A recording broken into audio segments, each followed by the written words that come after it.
Assalamualaikum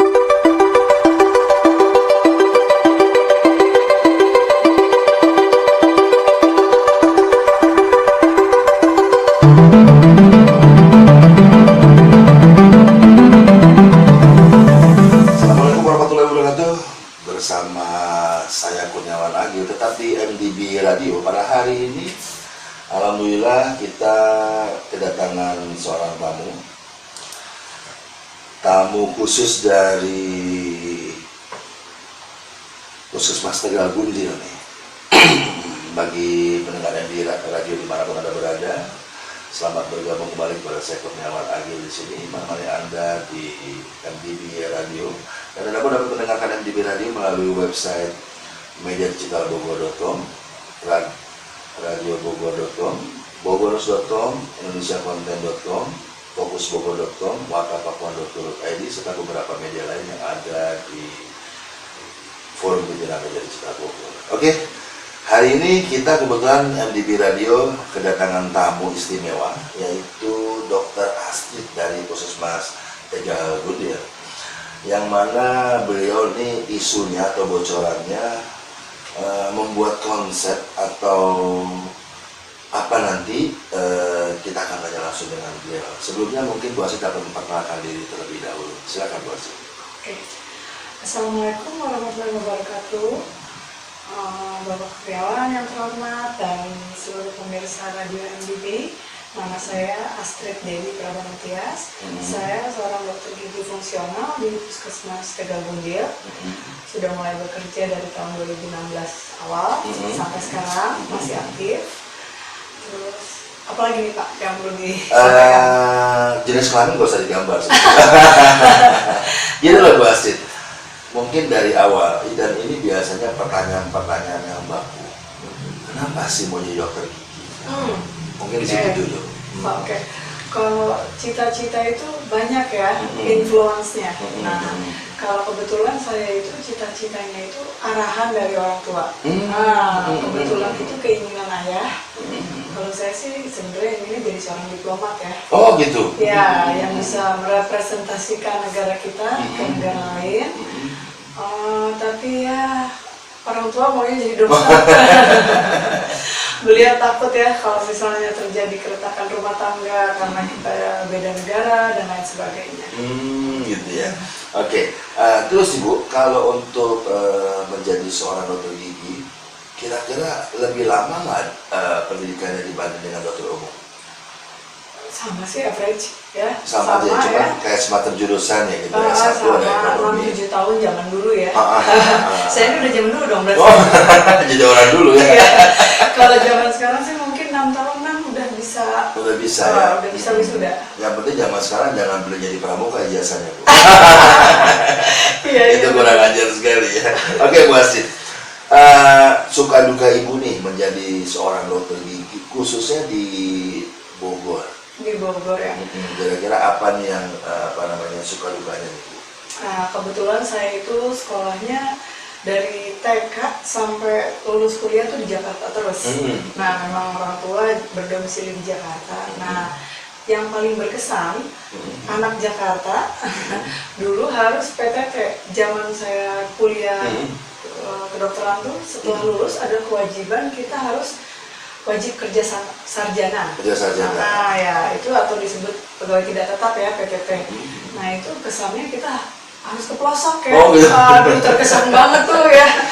Kayaknya gimana ya? Iya ya, anak Jakarta tiba-tiba harus mau ke mall aja 45 kilo gitu ya. Nah, itu kita dulu harus 7,5 tahun tuh saya di Brebes di Jawa Tengah. Oh, di Brebes? Iya, di Jawa Tengah. Nah, terus saya ikut suami, saya nikah ikut suami, jadinya ya memang suami milihnya ke Bogor, akhirnya kita ikut ke Bogor. Nah, dulu saya dokter gigi fungsional di Bogor Timur. Oh, dulu di Bogor Timur? Iya, tahun 2013 sampai 2016. Nah, setelah itu saya baru pindah ke Puskesmas Tegal Gundil. Tegal Gundil, berarti Tegal Gundil belum lama nih ya? Iya, belum deh. Oke, para pendengar MDB Radio di mana Anda berada, kayaknya makin enak nih ngobrol dengan Ibu Dr. Astrid.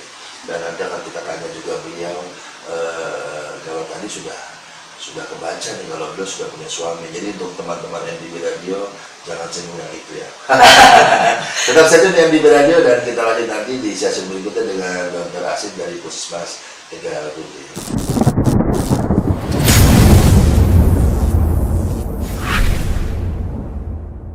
Ya, kembali bersama saya Kurniawan Agil di sini dengan Ibu Dr. Asid dari Tegal Bundir. Nah, Ibu nih, kembali lagi kita bicara-bicara nih hari ini. Kira-kira nih Bu, untuk masyarakat Kota Bogor, kategorinya nih penyakit gigi ini kategori apa nih Bu? Kita ada kegiatan tuh yang mengecek kesehatan keluarga dengan pendekatan keluarga ya, namanya PISPK.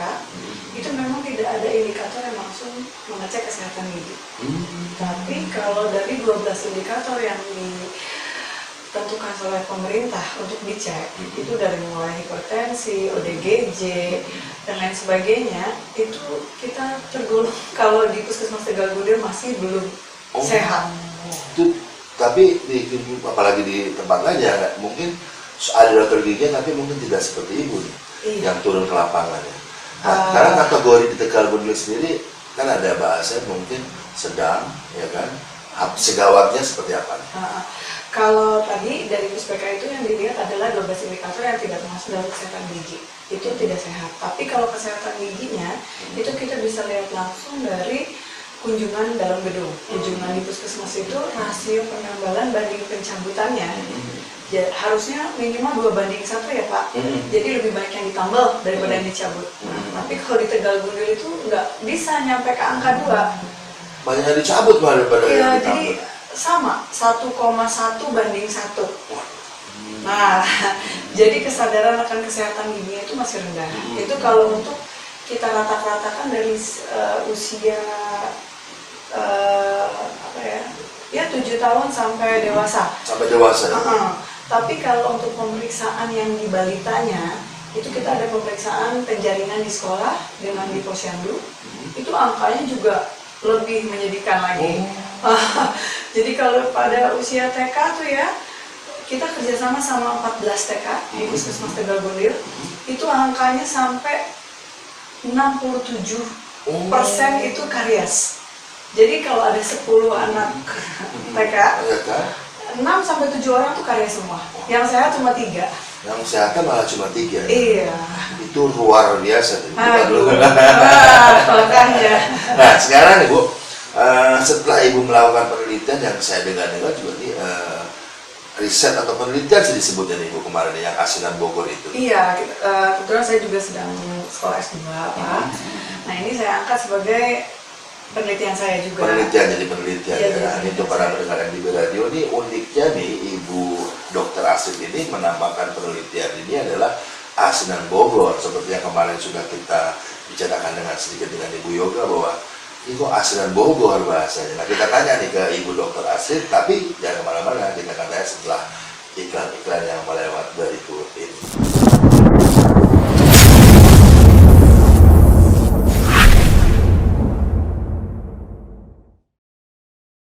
Ya, masih menemani Anda di MDB Radio bersama saya Kurniawan Agil di sini dengan Ibu Dr. Astrid yang memiliki penelitian yang luar biasa dengan nama Asinan Bogor. Nah, untuk lebih jelasnya mungkin kita langsung tanya ke Bu Asid. Mungkin pertanyaannya adalah kenapa Asinan Bogor? Silakan Bu Asid. Asinan Bogor ini sebenarnya inisiasinya atau benihnya adalah dari hasil penjaringan kesehatan gigi di TK, SD, SMP, SMA.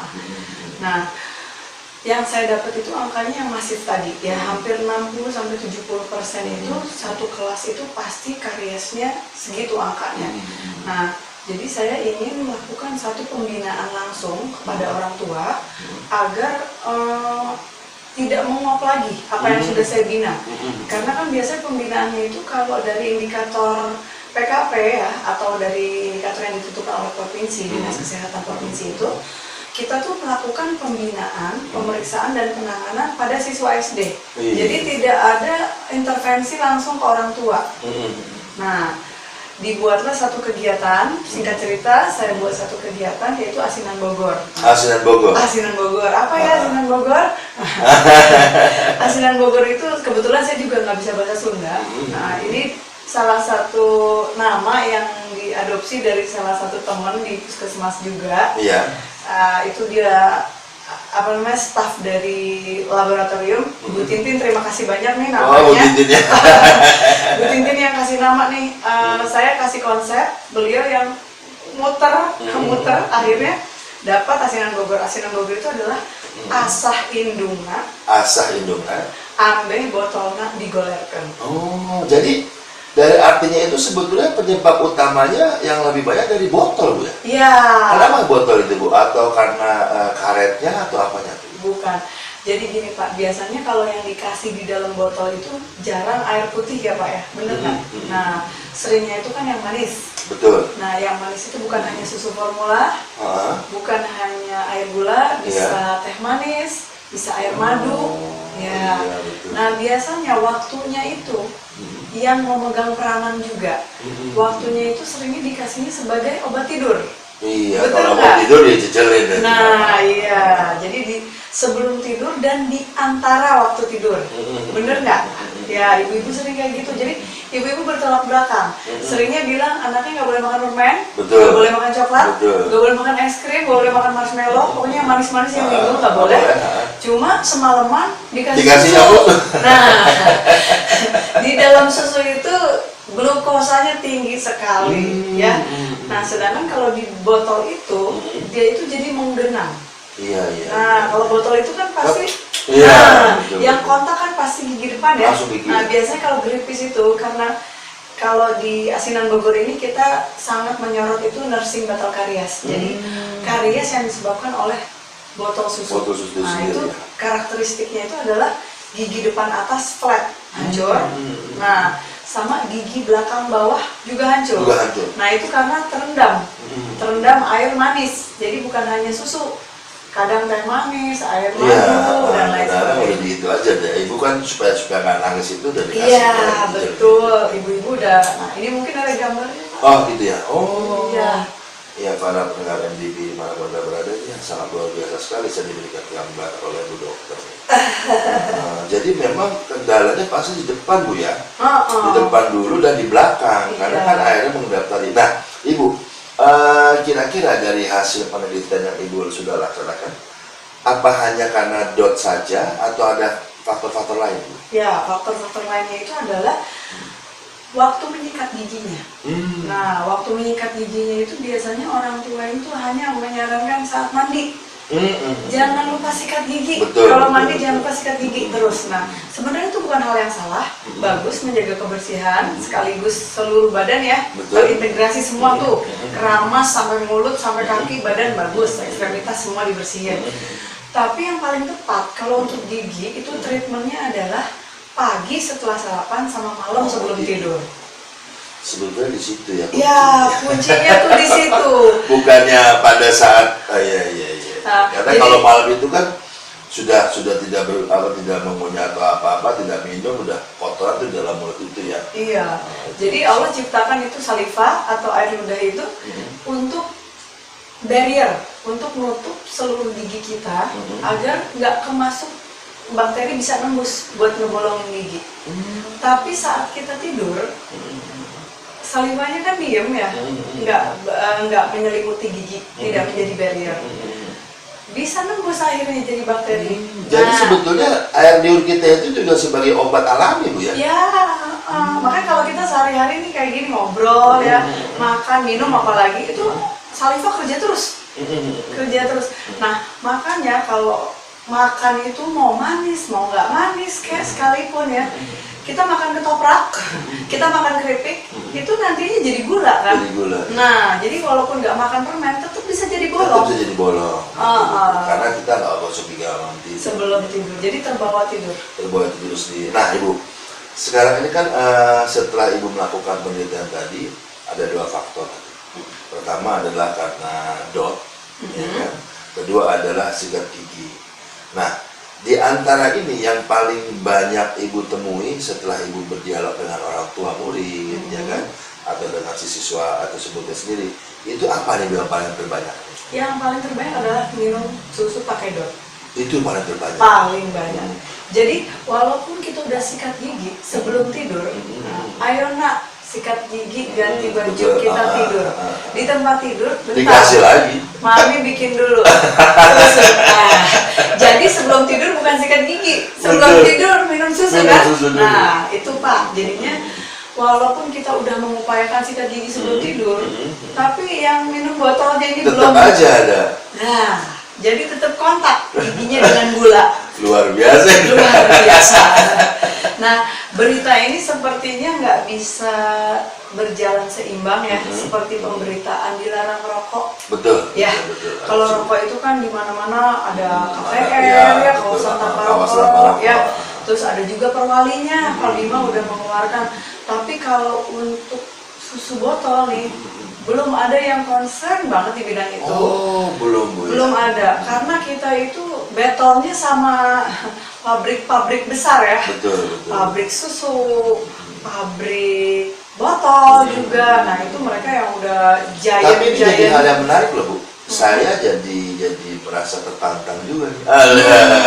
Makanya ini butuh media, yang menyebarluaskan. Bukan susunya yang nggak boleh diminum, tapi waktunya. Bukan media botolnya yang nggak boleh dipakai, tapi waktunya. Nanti kita bikin konsep Ibu, apa setiap 2 minggu sekali atau sebulan sekali Ibu harus hadir ke MDB, supaya nanti lebih cerah lagi nih Bu. Iya. Ya kan? Dalam arti kasar gini loh Bu. Di Bogor sendiri otomatis itu apa namanya, masyarakat Sunda nih kan, itu kan juga suka lalap Bu. Iya kan? Lalap itu kalau kita rendam di air biasa aja, daun itu baunya luar biasa, apalagi tadi masuk ke dalam gigi dia mau tidur kan. Nah, nanti akan kita tanya ke Ibu nih para pendengar MDB, tapi setelah yang satu ini. Oke.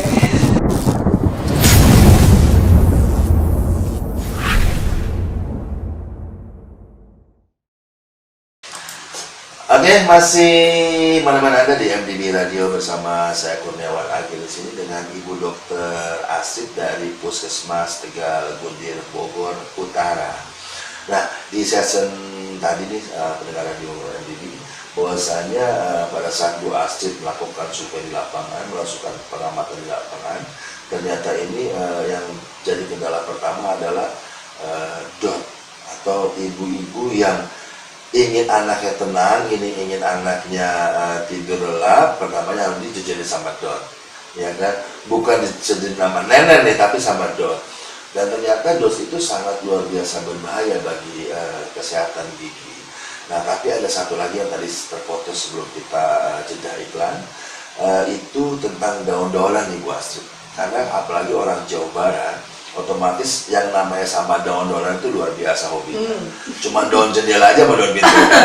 Nah, menurut Bu Astrid gimana nih tentang lalap-lalapan itu sendiri? Oke, sebenarnya lalap-lalapan itu sangat bagus ya, karena kan itu serat tinggi. Ya, tapi kalau memang bukan hanya lalapan aja, makanan-makanan apapun itu, kalau sebelum tidur tidak dibersihkan di permukaan gigi, itu bisa menjadi medianya dia untuk menembus itu sendiri. si email gigi menjadi lubang. Dan sama saya juga tertarik yang Ibu bilang tadi, bahwa kembali ke yang pembicaraan Ibu tadi, bahwasanya belum ada pemerintah dimanapun di Indonesia yang konsen untuk masalah ini nih Bu. Padahal kita tahu bersama kalau gigi sudah nggak benar, ya kan, anak kecil pun akan teriak-teriak Bu, apalagi orang dewasa, atau dibalik orang dewasa pun akan teriak anak kecil. Nah, kira-kira nih metode apa nih yang akan Ibu coba sampaikan ke pemerintah daerah, khususnya Kota Bogor, ya kan, mengenai hal ini Bu? Sebenarnya kalau konsep yang untuk attach langsung ke masyarakat itu, kita sudah masuk ke kelas catin. Nah, jadi calon pengantin udah kita bekali. Ya, jadi kalau di agama Islam itu sesuai kaidah ya. Kalau kita hamil kelak, pasangannya itu adalah ASI.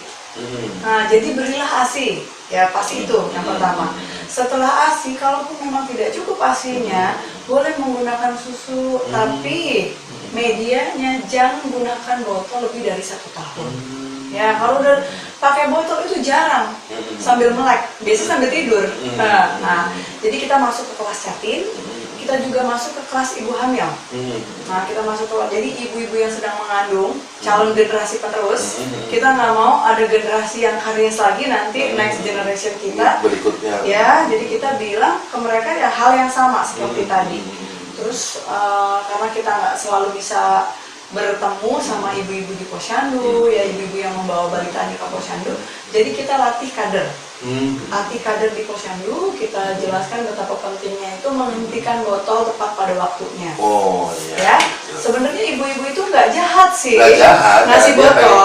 Lelah kan, capek. Dia lelah juga, dia mungkin capek juga, atau malah maksudnya lebih mulia. Betul. Ya, betul. kan kadang mereka tuh bilangnya makanya ngasih susu tuh karena kalsiumnya tinggi, ininya tinggi, apanya tinggi ya.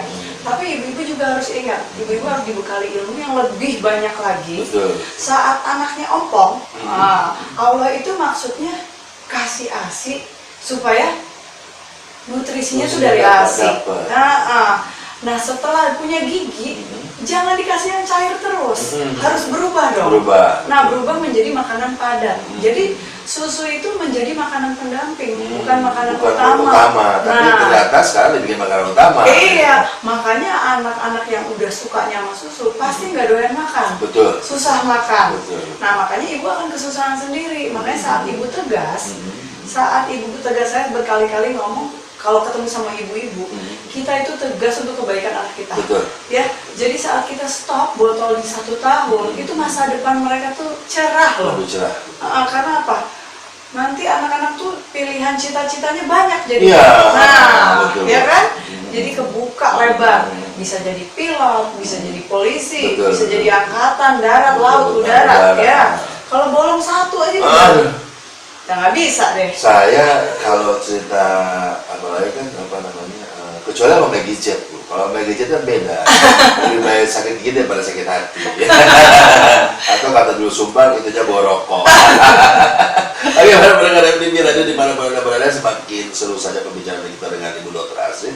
Tapi nanti di sesi berikutnya saya akan bertanya lebih dalam lagi dengan Ibu Astrid, yaitu mengenai konsennya pemerintah daerah. Walaupun tadi Bu Astrid sudah mengatakan bahwa sudah mulai berjalan ke sekolah-sekolah, nanti kita coba coret lagi Bu Astrid, pemerintah Kota Bogor pada khususnya seperti apa nih membantu peserta dokter-dokter gigi di Kota Bogor agar generasi berikutnya tidak memiliki sakit gigi lagi atau minimal mempunyai gigi yang lebih baik lagi.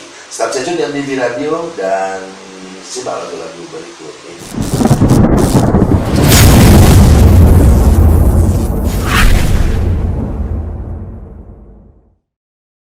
Oke, para pendengar MDB Radio dimanapun Anda berada, masih bersama saya Kurniawan Agil di sini menemani Anda dengan Ibu Dr. Astrid dari Puskesmas Tegal Gundil mengenai ASDAN Bogor, yaitu kesehatan gigi pada masyarakat Kota Bogor. Dan sekarang kita tanya dari awal hingga akhir nih kepada Ibu Astrid untuk menjelaskan seperti apa itu ASDAN Bogor, ya kan, dari mulai awal hingga akhir, dan penanganannya seperti apa untuk agar supaya ibu-ibu atau keluarga masyarakat Kota Bogor itu tetap sehat giginya.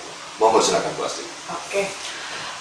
Gerakan Asinan Bogor ini adalah gerakan mengintervensi atau mendidik orang tua, calon orang tua, dan juga guru, dan juga kader.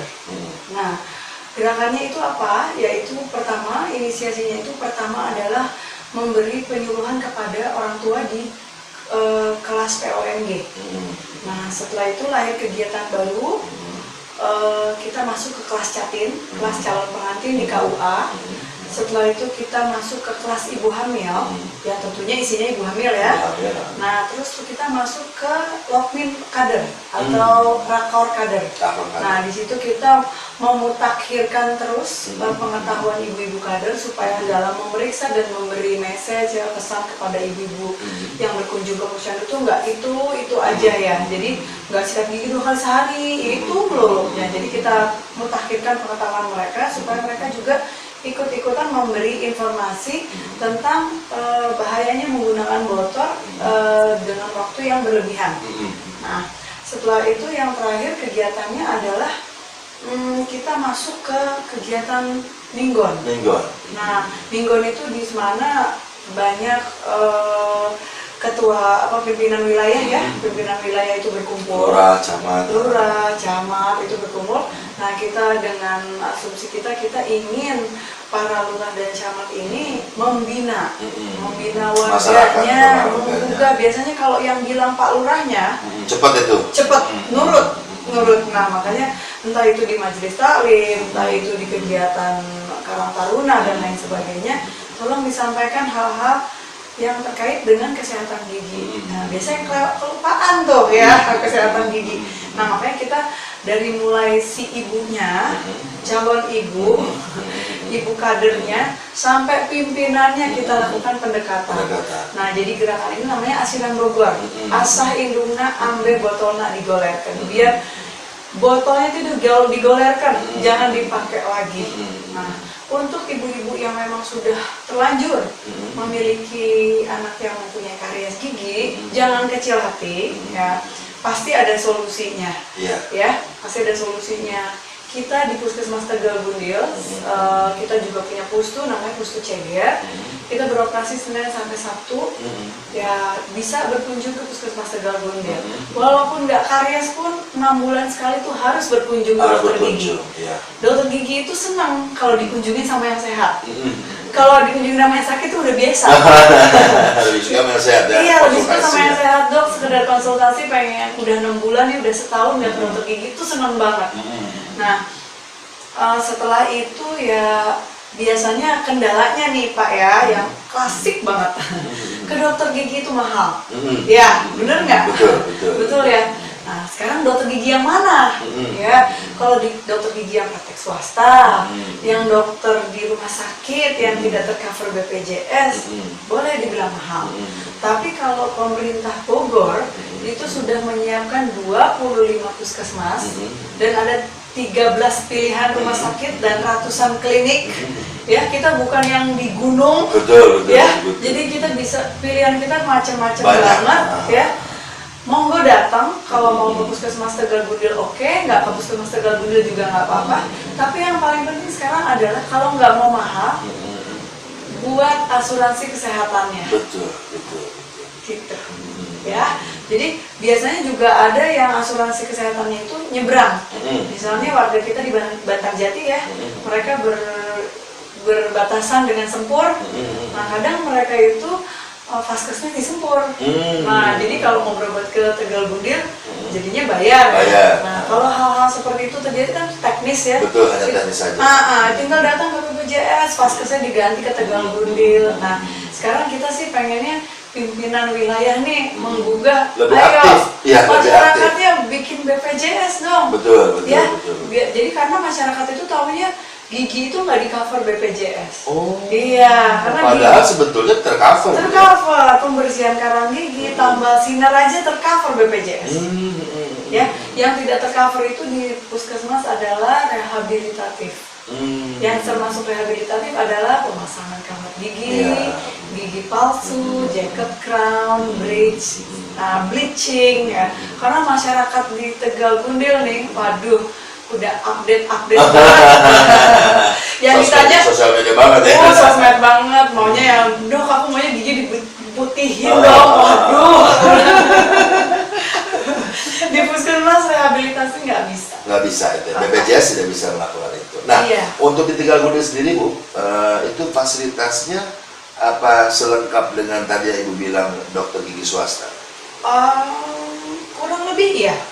Karena kita punya kamera intraoral, ya jadi pasien itu kan sekarang tingkat curiosity itu keingintahuannya tuh ya tinggi banget. Jadi nggak bisa kita, kalau gigi atas tuh dia nggak bisa lihat bolongnya kayak apa. Nah, sekarang kita sediakan kamera intraoral di Puskesmas Tegal Gundil. Jadi tinggal memasukkan kamera, bentuknya seperti batang, stick aja seperti itu kelihatan di layar. Di dalam tuh lubangnya seperti ini.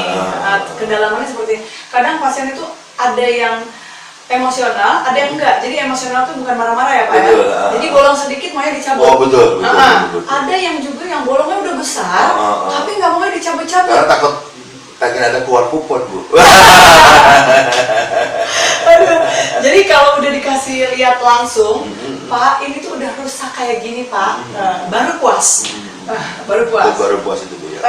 Nah itu Bu, paslah tadi ke penyakitnya nih Bu. Yang berpenyakit gara-gara sakit gigi bisa menyebabkan sakit apa?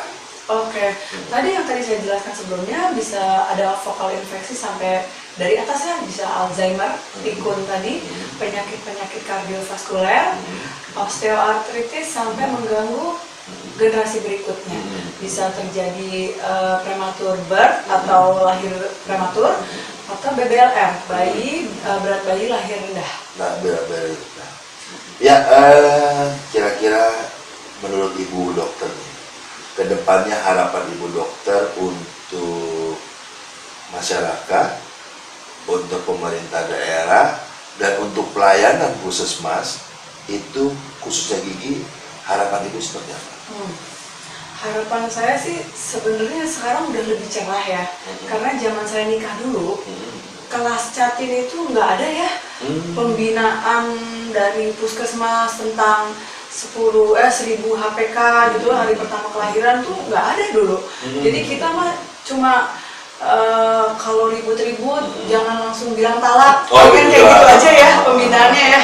Kalau sekarang sih udah lebih komprehensif, semua turun tangan supaya tingkat perceraian itu rendah, sampai kesehatan giginya juga bisa masuk terintervensi ke cara pengantin. Itu sebenarnya udah bagus ya. Terus di kelas ibunya juga perlu digalakkan lagi. Nah, yang miss itu biasanya udah saat bayi itu lahir. Bayi itu lahir itu pola asuh ibu. Yang berbeda. Pola asuh ibu itu yang memang miss tuh di situ. Kurang ada leadingnya tuh siapa. Kadang-kadang mereka mazhabnya. Iya, itu yang kadang-kadang. Nah, pola asuhnya ini sebenarnya kita harus masuk ke sekolah-sekolah supaya biasanya orang tua atau anak itu kalau yang bilang gurunya nurut tuh. Nurut. Anak tuh kalau dibilangin sama orang tuanya agak kurang sama gurunya pasti. Nah, makanya guru dan orang tua itu saat anak sudah dilahirkan harus satu suara. Nah, itu kita harus bisa punya punya konsep supaya orang tua dan guru tuh berhubungan harmonis. Nah, mempunyai satu kesepakatan yang sama dalam pola asuh anak. Nah, jadinya ya kesehatan gigi anak-anak generasi ke depan tuh jauh lebih baik lagi. Oke, pendengar MBB dimanapun Anda berada, waktu tujuan yang memisahkan kita sudah 1 jam berlalu. Alhamdulillah bahwasanya dengan adanya dokter-dokter muda seperti Dokter Astrid yang ada di Puskesmas Tegal Budi ini, sehingga bisa memberi kemantapan kepada masyarakat Kota Bogor khususnya di wilayah Tegal Budi tentang kesehatan gigi. Dan tadi juga dinyatakan oleh Bu Astrid bahwasanya Dokter Astrid sebetulnya tidak terlalu mahal-mahal bingit tentang ke dokter gigi itu. Kecuali memang kalau ke dokter gigi swasta atau tadi mau bleaching, mau pakai BH. Tapi kalau BH-nya BH ukuran 23 kan untuk rumah, itu lebih mahal lagi. Dan untuk mendengarkan MBB dari dimanapun Anda, jika Anda ingin bertanya langsung dengan Ibu Astrid, nanti Anda bisa kami berikan informasinya, dan Anda pun akan dapat mendapatkan informasi nomor Bu Astrid atau Puskesmas Tegal Budi di video channel YouTube kami di mediadigitalbogor.com. Dan terima kasih Bu Astrid atas waktunya hari ini, dan saya berharap ke depan Ibu tinggal atur aja schedule-nya seperti apa, nanti kita tetap bisa berdialog di sini.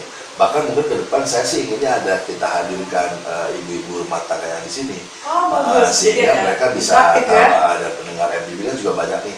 Nanti kita undang mereka untuk bisa converse dengan ibu, dan mereka bisa mendengarkan langsung dari ibu dokternya nih.